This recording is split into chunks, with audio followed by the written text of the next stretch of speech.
बिस्मिल्लाहिर्रहमानिर्रहीम। Dear students, हम लोगों ने जैसे कि नया अपना टॉपिक स्टार्ट किया हुआ है कल से टाइम सीरीज़ का, और अभी तक हम लोग पढ़ चुके हैं कि what is time series, histogram क्या होती है टाइम सीरीज़ के।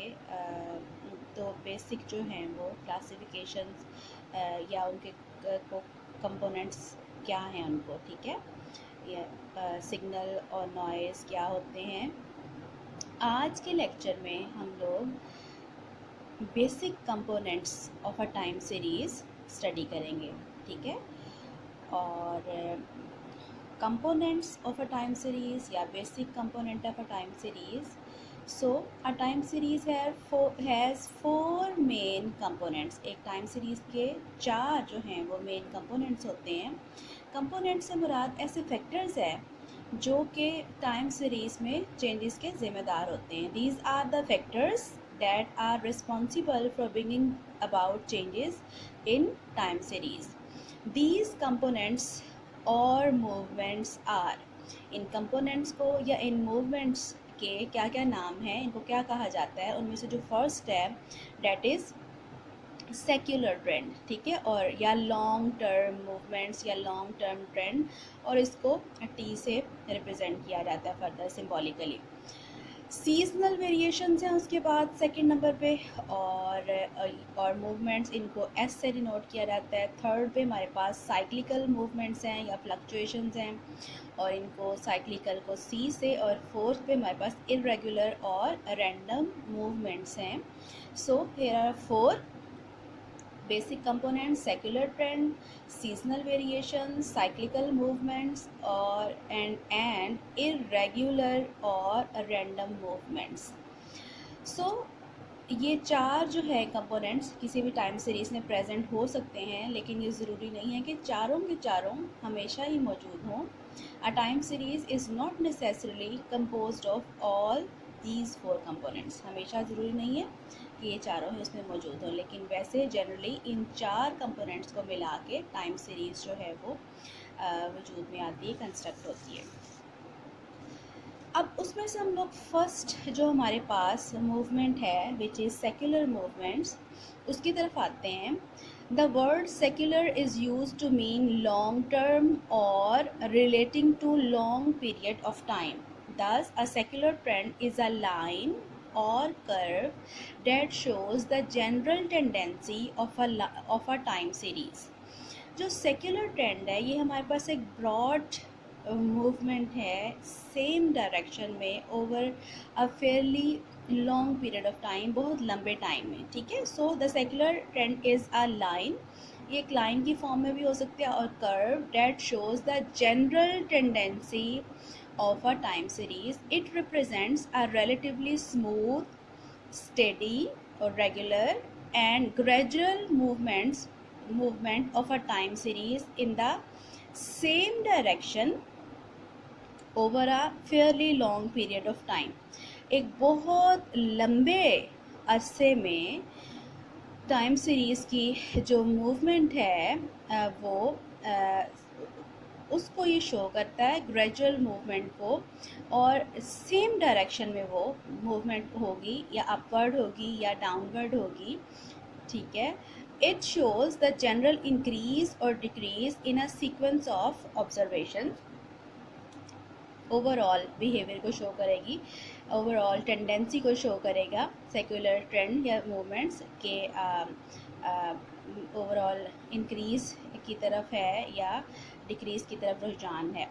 It is spread over a fairly long period, several years और डिकेड्स।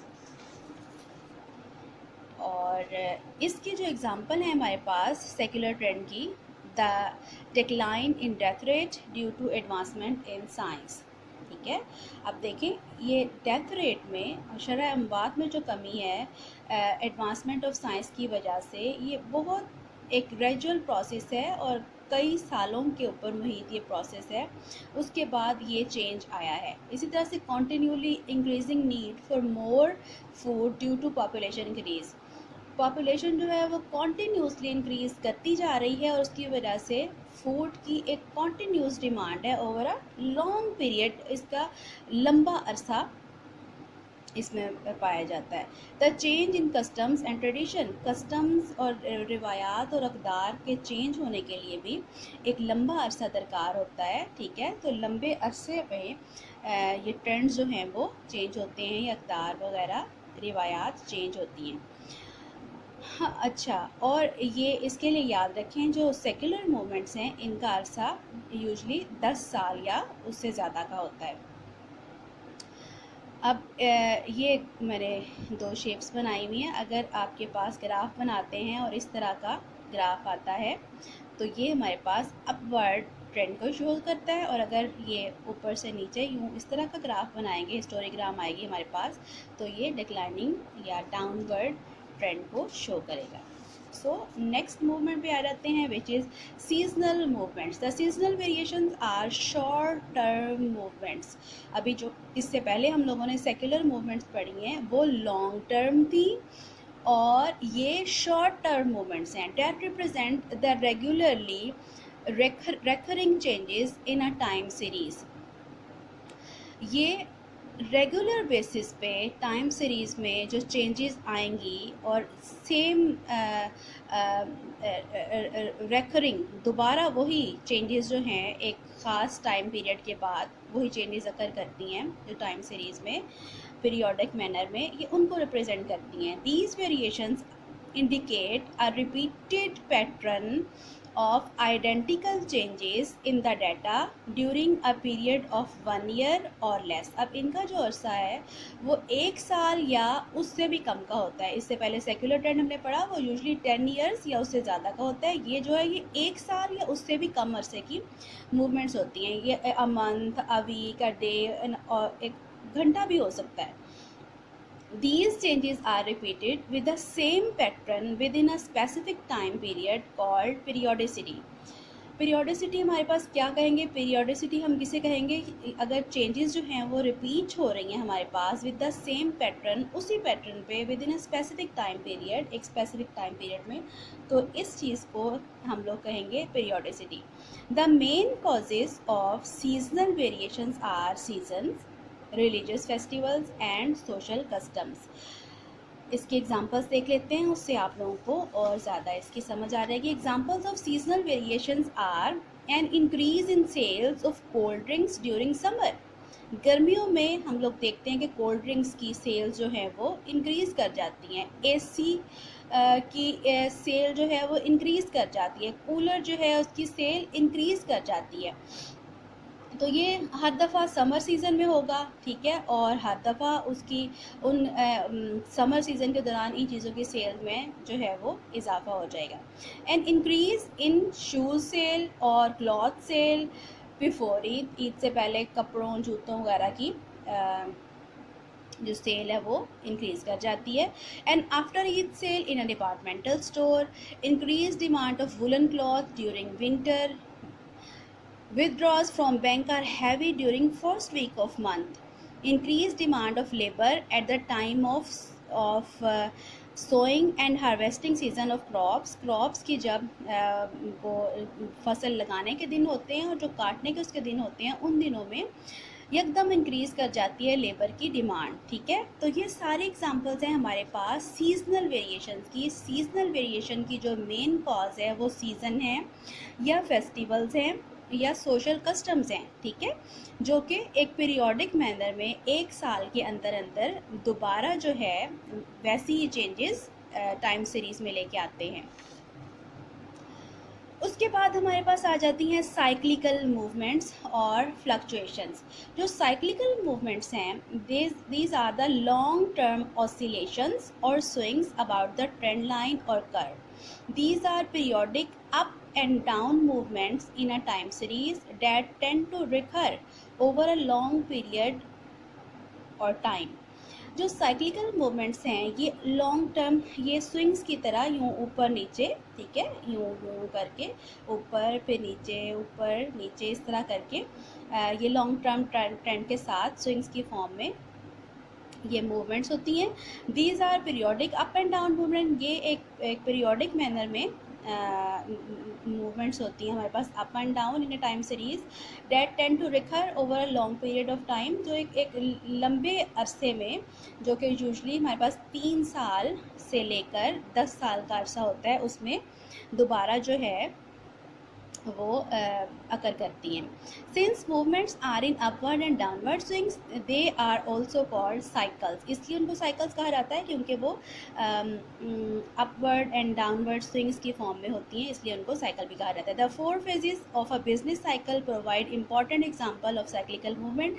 साइक्लिकल मूवमेंट्स के लिए जो इंपॉर्टेंट एग्जाम्पल है वो बिजनेस साइकिल की है। जो बिजनेस साइकिल हमारे पास होता है, इकोनॉमिक्स में खासकर पढ़ाया जाता है, उसके 4 फेजेस होते हैं। फर्स्ट फेज को ट्रो कहते हैं या डिप्रेशन, सेकंड फेज एक्सपेंशन या रिकवरी या रिवाइवल, थर्ड फेज पीक या बूम या prosperity, and fourth phase recession या कॉन्ट्रैक्शन होता है। ये उसको ग्राफ के थ्रू ये देखें, ये स्विंग्स या ऑसिलेशन जो हम लोग कह रहे हैं ये हैं कि ये ऊपर नीचे, और फिर ये देखें। अब ये स्टार्टिंग पॉइंट ट्रो ले लेते हैं, यानी कि जब अभी कारोबार अपने इनिशियल स्टेज पे होता है, ठीक है, बिज़नेस जो है अभी वो अपनी इनिशियल स्टेज पे है, और ट्रो के बाद वो तरक्की करना शुरू करता है, बढ़ना फूलना शुरू करता है, और फिर तरक्की करते करते उसका प्रॉफिट जो है या उसके रिसोर्सेज जो हैं वो एक स्पेसिफिक पीक तक पहुंच जाते हैं, उसका प्रॉफिट, जहाँ पे उसके रिसोर्सेज फुली जो है वो कंज्यूम हो रहे होते हैं, और फुल प्रॉफिट जो है वो बिज़नेस जो है वो गेन कर रहा होता है। लेकिन इस स्टेज पे हमेशा नहीं रहता ये वक्त, बल्कि इसके बाद फिर दोबारा बाज़ वजूहात की बिना पर बिज़नेस जो है वो पीक से नीचे आना शुरू होता है, जिसको रिसेशन कहते हैं, और फिर वो नीचे आते आते दोबारा एक मिनिमम नुक्ते पे पहुंच जाता है, जिसको ट्रो कहते हैं, और फिर ट्रो के बाद दोबारा एक्सपेंशन, दोबारा पीक और रिसेशन, और इस तरह से ये साइकिल जो है वो चलता रहता है। सो ये अगरचे ये अप एंड डाउन स्विंग्स आ रही हैं, लेकिन ओवरऑल पैटर्न इसका ये आप लोग देख रहे हैं कि अपवर्ड पैटर्न बन रहा है, ठीक है। सो ओवरऑल टेंडेंसी जो है वो इंक्रीज़ की हो रही है। लास्ट जो मूवमेंट्स हैं हमारे पास वो इरेगुलर मूवमेंट्स हैं, and they are the irregular movements are unpredictable changes that indicate the effect of random events. अब जो इरेगुलर मूवमेंट्स हैं इनकी कोई पीरियोडिक मैनर नहीं है, इनका ये कोई सिस्टमेटिक नहीं है, इनको प्रिडिक्ट नहीं किया जा सकता। The examples of random events are wars, floods, earthquakes, strikes, fires, famine etcetera. जंग है, जैसे फॉर एग्ज़ाम्पल फ्लड्स हैं हमारे पास, ये फ्लड्स के कहते हैं जो सैलाब वगैरह, अर्थक्वेक्स हैं, ज़लज़ला आ गया, स्ट्राइक्स हो गई, कहीं आग लग गई या कहत वगैरह, ये ऐसे हालात हैं जो कि अनप्रिडिक्टेबल चेंजेस को शो करते हैं। The irregular movements are unsystematic, non-recurring, accidental and unusual in changes in nature. These variations are also known as erratic, accidental और random variations. Irregular movements को erratic भी कहा जाता है, accidental भी कहा जाता है, और random variations का नाम भी इनको दिया जाता है। इनके एग्जाम्पल है fire in factory delaying production for 3 weeks, rise in prices during wars, delaying in production due to labour strikes etcetera. यानी ये सारी जो हम लोगों ने चीज़ें पढ़ी हैं या इसके अलावा और भी हो सकती हैं, इनकी वजह से जो भी टाइम सीरीज़ में चेंज आएगी तो ये हमारे पास किनको शो करेंगी, इरेगुलर मूवमेंट्स को शो करेंगी, ठीक है। सो उम्मीद है कि आपको चारों कंपोनेंट्स की समझ आ गई हुई होगी, और 4 मेन कंपोनेंट्स हैं, मैं दोबारा रिवाइज कर रही हूँ, जिसमें से जो पहला है हमारे पास वो हमारे पास सेक्युलर ट्रेंड है, ठीक है, और सेक्युलर ट्रेंड जो है वो हमारे पास लॉन्ग टर्म ट्रेंड होता है। ओवरऑल जो जनरल टेंडेंसी है उसको ये शो कर रहा होता है लॉन्ग पीरियड पे टाइम सीरीज़ की। दूसरा जो है वो, और इसका टाइम पीरियड यूजली 10 ईयर या इससे ज़्यादा होता है, इस पे हुई चेंजेस एक ही डायरेक्शन में जो हो उसको शो कर रहा होता है। सीजनल वेरिएशंस हैं जो कि ड्यू टू सीजन्स या कस्टम्स या फेस्टिवल्स की वजह से टाइम सीरीज़ में चेंज लेके आती हैं, और इनका जो टाइम पीरियड है वो 1 साल या उससे कम का होता है। जबकि साइक्लिकल मूवमेंट्स जो हैं ये लॉन्ग टर्म ऑसिलेशंस होती हैं, यूजली 2-3 या से लेकर वो 9-10 ईयर्स तक इनका साइकिल चलता है। और जो इसकी बेहतरीन एग्जांपल हमारे पास बिजनेस साइकिल है, और लास्ट जो है वो इरेगुलर या रैंडम मूवमेंट्स हैं जो कि अनप्रिडिक्टेबल हैं, अनसिस्टमेटिक हैं अपने नेचर में। So these are the 4 main components of a time series. अब आप लोगों ने ये करना है कि ये बताना है, आप लोगों की ये असाइनमेंट है कि कल हम लोगों ने पढ़ा था कि टाइम सीरीज़ को हम लोग 2 पार्ट्स में डिवाइड कर सकते हैं। एक को हम लोग सिग्नल कहते हैं और एक को हम लोग नॉइज़ कहते हैं। तो इन चारों कंपोनेंट्स में से कौन कौन से कंपोनेंट्स बिलोंग करेंगे सिग्नल को, सिस्टमेटिक होंगे अपने नेचर में, प्रिडिक्टेबल होंगे, और कौन कौन से कंपोनेंट्स इनमें से ऐसे हैं जो कि नॉइज़ को बिलोंग करते हैं, नॉइज़ को शो करते हैं। So this concludes our today's lecture.